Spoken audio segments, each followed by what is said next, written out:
Alright guys, so there's a product, do-it-yourself here. So there's a product here that I want to do a review on called the Ultimate Scratch and Swirl Remover. You know, I've seen a lot of products out there that claim they can actually fix something. And trust me, I tried this guy, I just tested it and it worked. You know, I had a scratch in my car.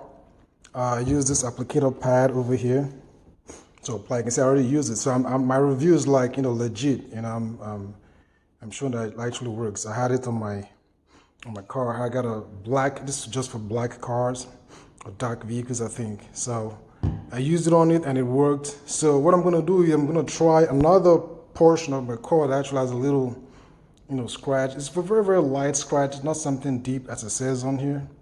If you can feel it as you run your fingers through it, then it's probably too deep. This is for light swirls and scratches on your car. And I'm going to do another one and I'm going to show you the scratch before I apply it so you can see before your eyes that it works. It worked totally fine. I couldn't even find this car. It looked like a new section of the car again. So I'm going to try another part so you guys can see for real. Alright, so I'm outside here by my car. I've got that. This right here is going to be for cleaning, you know, the residue after I'm done applying it and rubbing it in with this pad. So that's what you're going to need. You're going to need a microfiber cloth, you know, a nice little a paper towel will be okay as well. So the section I'm going to do is that a section that happens to a lot of cars. You know, the handle of the car, you can see all of that right there. You can see how much it is. A handle of cars tend to have, you know, scratches, just naturally wear and tear. You know, I can't feel it, but I can see it. So I'm going to try to use that to polish it clean and see if it disappears. So we're going to see how it goes. All right. So first thing I'm going to do here, I'm going to shake it, you know, a little bit. Make sure it mixes pretty well.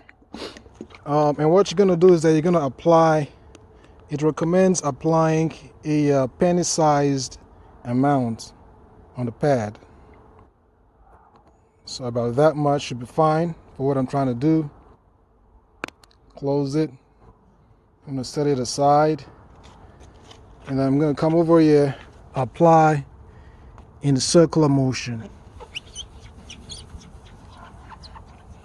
So you can see how it's going. I'm applying it. It's a very hard spot to really apply it onto, but you're gonna have to figure out, find your way around this to get it in, you know.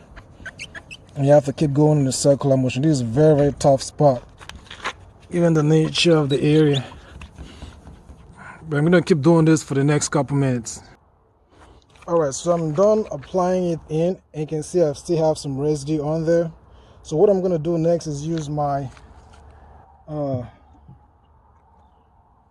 get my little paper towel to wipe it. So that's what I used to apply it. I'm gonna use my paper towel here right now to wipe it off and see how it comes. So now after applying it, you know, this is what it looks like here, you know. So that's what it looks like. I can still see a little bit of some scuffs here and there, but